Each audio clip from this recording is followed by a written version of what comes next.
name's Jessica Rector, and I am founder of the Single Mom Movement. And I am originally from Broken Arrow, Oklahoma, but now live in the suburbs of Dallas, Texas, and been here off and on for, gosh, probably about 20 years now. I can't believe it. I keep moving away and keep coming back. And I am also a keynote speaker and an author. I came up with the idea for the Single Mom Movement because I unexpectedly found myself pregnant.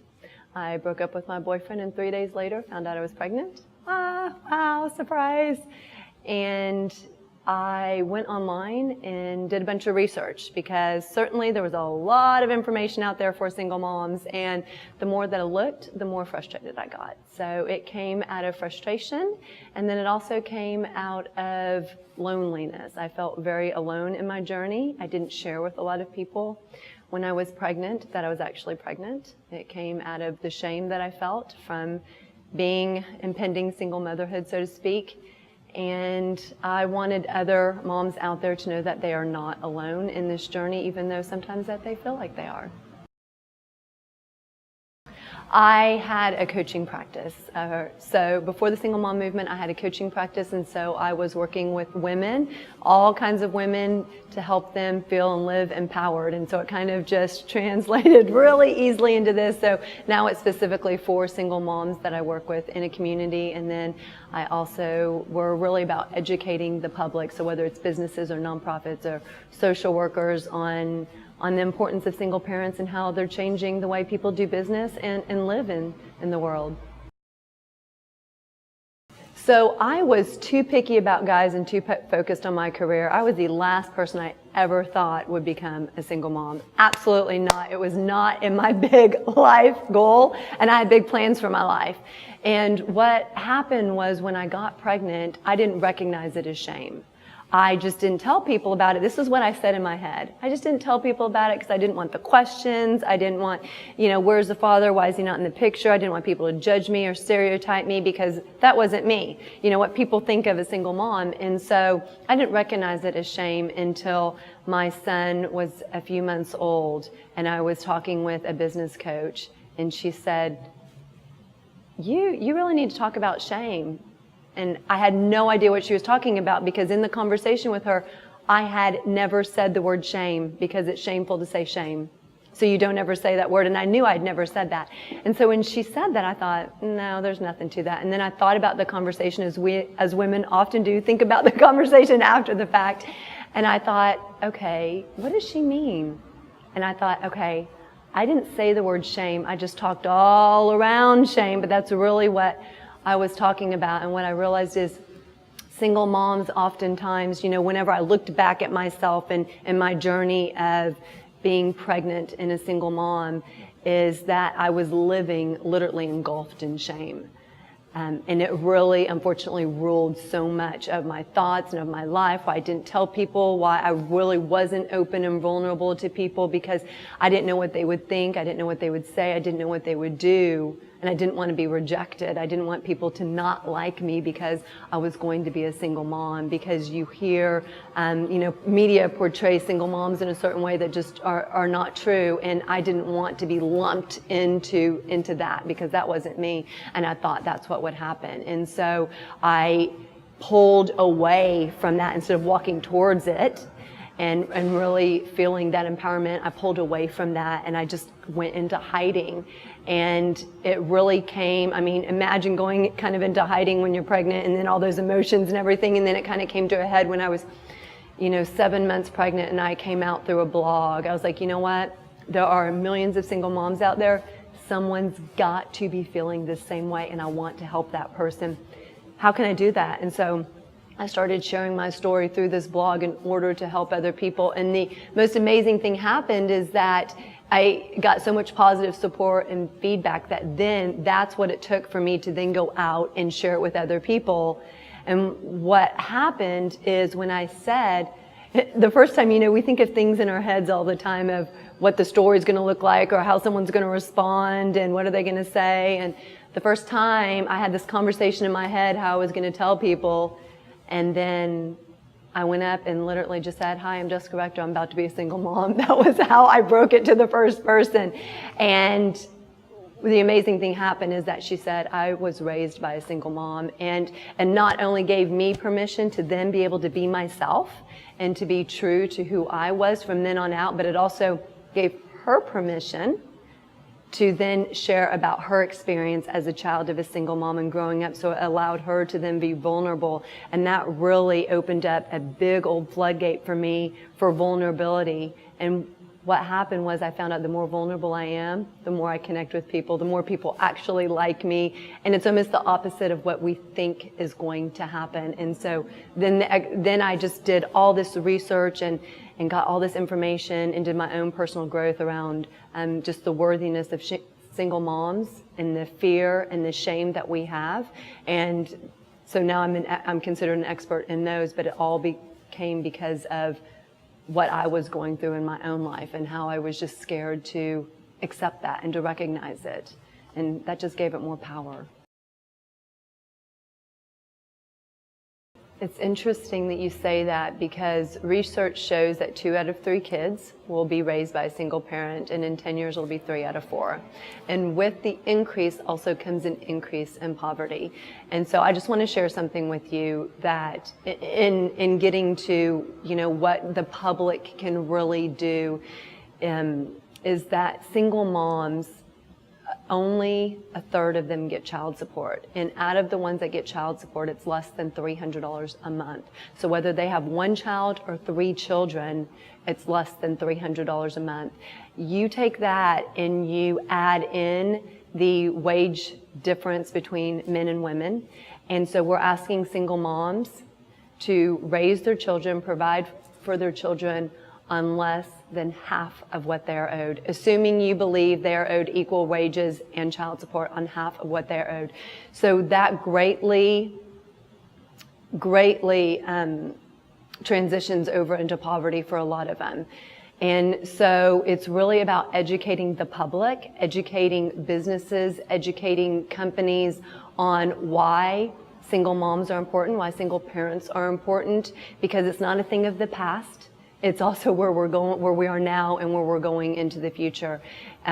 Fortunately or unfortunately, however you look at it, but it's a fact. It's where we're going. And sometimes people just don't know what they don't know. Single moms don't know what they don't know. And it's really about getting them connected with other single moms so where they don't feel alone.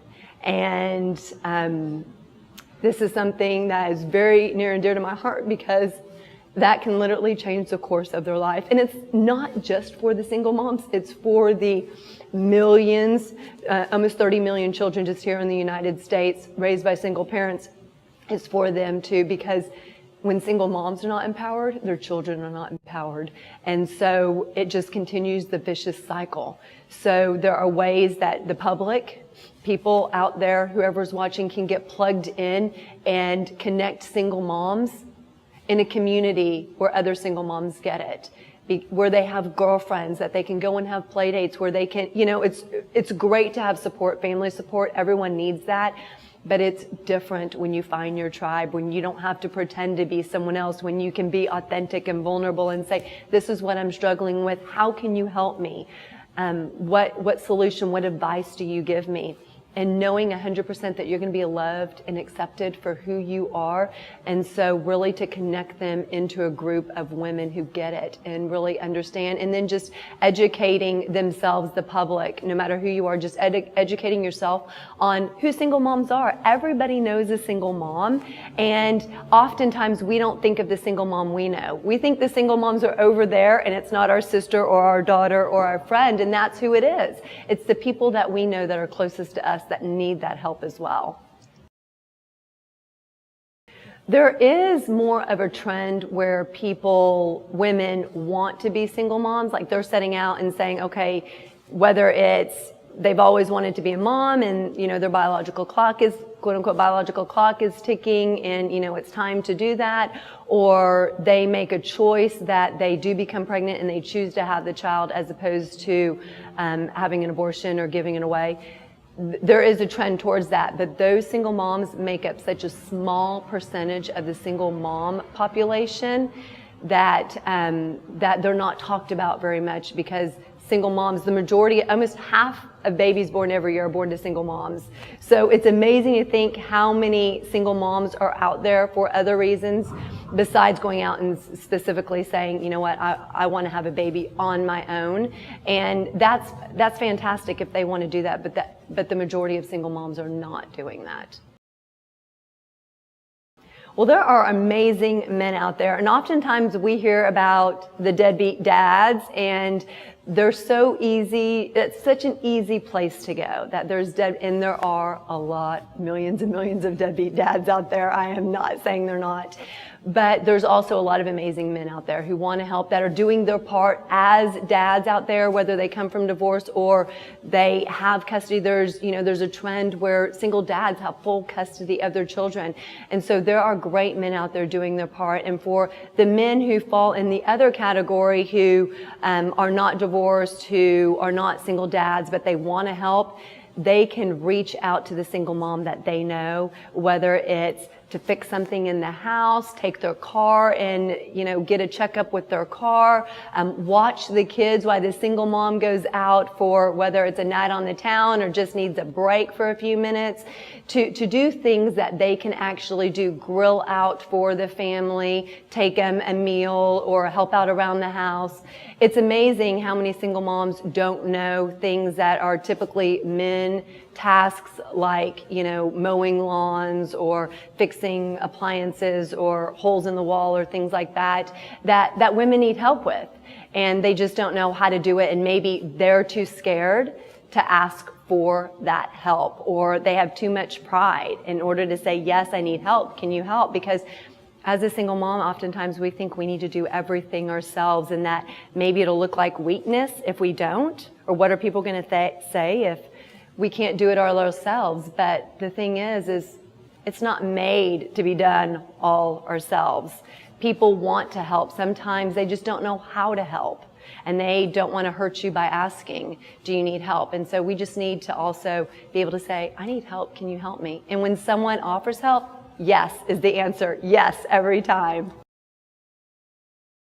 The person who's inspired me the most is Brene Brown. She was the first one I went to watch her TED Talk over and over and over when I first started becoming real with myself, as I like to say it, and really started diving into the shame and the fear and the worthiness and really tackling those issues. And what I've realized is when we open ourselves up to tackle those hard issues, those things that are deep within ourselves, when we open ourselves up and allow ourselves to really be seen with that, that's when we really become who we're meant to be. That's when we can live empowered. That's when we can come out from hiding. And that's really when we start to connect with people. That's when we allow people to love us. And that's when we can open ourselves up to really love other people as well. Other than that, we just keep hiding. We just keep allowing people to see the small version of who we are, which is really not who we are. So I just encourage women out there to really tap into the side that is scary. Just keep moving forward. Just keep putting one foot in front of the other. And when things feel or seem hopeless, they aren't. When you feel that you're alone, you're not. There are a lot of other people out there going through the exact same thing. And it just takes you reaching out to someone, to anybody, looking online, finding someone who you can connect with and say, you know what, I've been there, I get it. And paying it forward. Once you've been through that struggle and those challenges and you've come out the other side, to pay it forward to other people so they know that they're no longer alone. Because we're all the same. We're all the same. Sometimes it may feel hopeless. Sometimes you don't see that light at the end of the tunnel, and all it takes is one conversation with one person for you to get a different perspective and to literally change not only the life for yourself, but for those around you, whether it's your children or your spouse or other women that you work with. Everybody's life transforms, and all it takes is one conversation. And when you have a conversation with someone else and you're willing to pay it forward, it creates a lasting ripple effect that you may not see the effect of today, but you may see the effect of in a week or in a year or in 10 years, but you're changing lives, and all it takes is for you to share your story. So never give up. And when things seem hopeless, they aren't. It's just putting one foot in front of the other. When I broke up with my boyfriend, the next 3 days, I kept telling myself, I can't be pregnant, I can't be pregnant, I can't be pregnant. And on the third day, I bought a pregnancy test and went to church and took it in the bathroom at church. I needed him to watch over me, and yes, he did, not in the way that I wanted him to watch over me, but he did in a way that I could have never expected. And I left that church crying, like I was completely devastated. And it sounds so dramatic to say now, but I literally thought my life was over. This is not anything I had planned. This is not anything that I had wanted. And I didn't know the first thing about knowing how to be a mom. And so after a few conversations with the guy, I realized this isn't what I wanted. I deserved better, and I was worth more than that. But I had no idea what that meant. And so this is where I felt for the first time really alone, very isolated, and very almost empty inside, because for me, myself, there was no other option than to have the baby, but I had no idea what that meant or how my life would unfold for me at that time. And the more I thought about it, the more overwhelmed I became, the more stressed I became, the more frustrated I became. And that's when I really started going into hiding, which is completely unlike me before this. But I didn't know what else to do, and I didn't know how to really get to where I needed to be, and I didn't know what that looked like.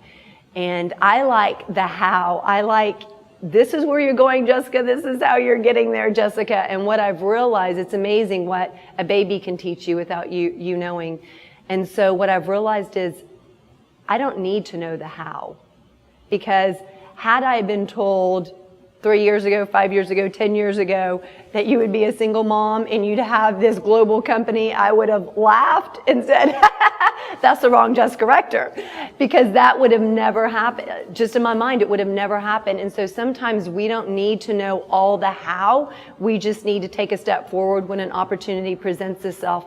Now, granted, I would not have thought having a baby out of wedlock or being a single mom would have been an opportunity, but opportunities come in different shapes and sizes and in times and in ways we would never expect. But it's all in how we look at it. Is this an opportunity, or is this something that I'm saying no way to? And every time you say no way, you also say no way to everything else that comes out of it. And most oftentimes we say no because of fear. And there was a lot of fear engulfed in having a baby and being pregnant and being a single mom and everything that would come after that. But what I realized that it's not about me. I am here for a bigger purpose and a bigger mission than myself. And had I not said yes to that and yes to everything else along the way, I would have also not been able to help thousands of single moms out there. And so I encourage people to not let fear stand in the way. When something bad happens or something negative or something horrible, it's easy to now look back and say, okay, well, that's why it happened, or that's the reason behind it. And sometimes it's okay to never know the reason and just be like, okay, but maybe I was meant to do this, so I wouldn't do what's over here on the right side. And because this is not where I'm supposed to be or meant to be. And so just sometimes it's just about tweaking our perspective on things and getting a different outlook and saying, okay, I don't have all the answers, and that's okay. I'm just going to move forward. This is an opportunity, and it's going to lead me to where I need to be. So I didn't have an abortion, although it could have been easy. The thing is I think when you get to a point when you have to weigh that decision between having a baby and maybe struggling, even if you're struggling financially or, not knowing how to do it, versus having an abortion, I guess it's, it comes down to your values and your belief. For me, it was never even an option. I even had a best friend that said, Jessica, there are other options, because I was so incredibly devastated. He said, there are other options. I just have to present the options to you. I'm not saying you have to do it. I just have to be able to present those options to you. And in my mind, it was never an option. Although I knew it was going to be a challenge and a struggle and a whole big, life worth of lessons. But I look at it this way. Abortion may, on one side, seem easy. because you go in, you go out, and you don't have a baby, right? But who's to say it's easier emotionally? Because that's a choice that you have to live with for the rest of your life. And emotionally, I knew if I did something like that, I don't know if I could ever, not that I would ever be the same person after having a baby, but I would never be the same person at my core if I had an abortion.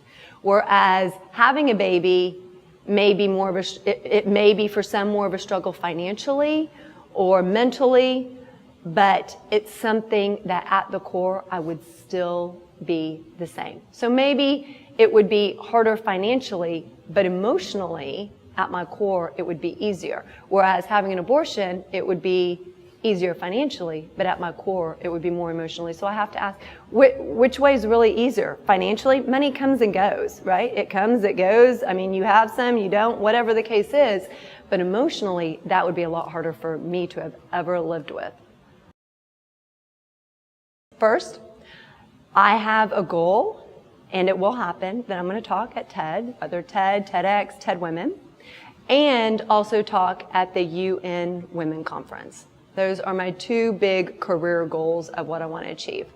And then on the personal side, what I want to achieve is finding love. So I am a single mom, and I want to find love. I've never been in love. I've never really felt that love back from someone where I know this is an amazing person. And I want to experience that. And so everywhere I go, I'm always on the lookout asking people, hey, do you know an amazing man? Because he has to be amazing.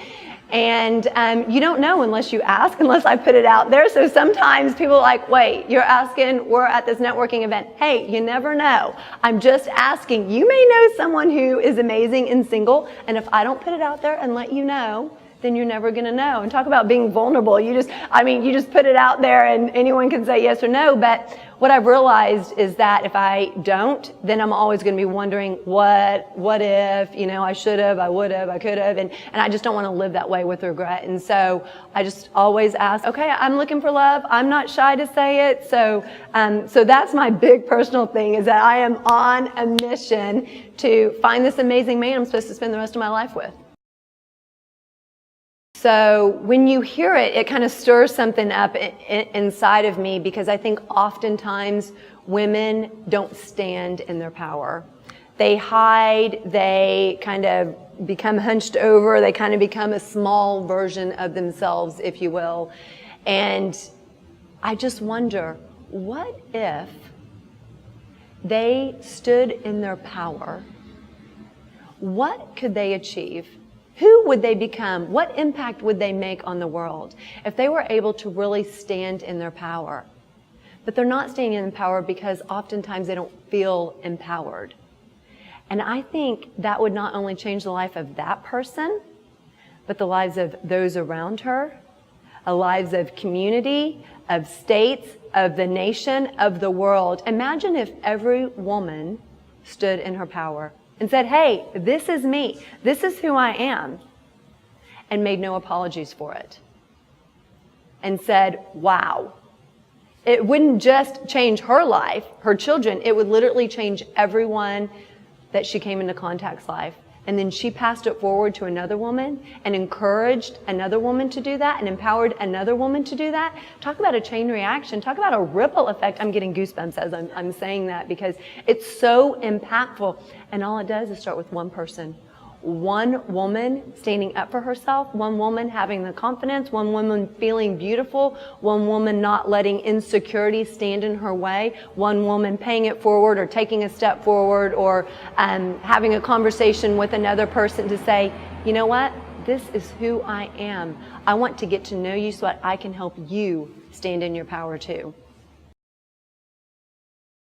Okay, I never thought about having a legacy until I had my son. And I'm more than just Blaze's mom. I wasn't put on this earth to be Blaze's mom, but to really create everything that's happened after the fact.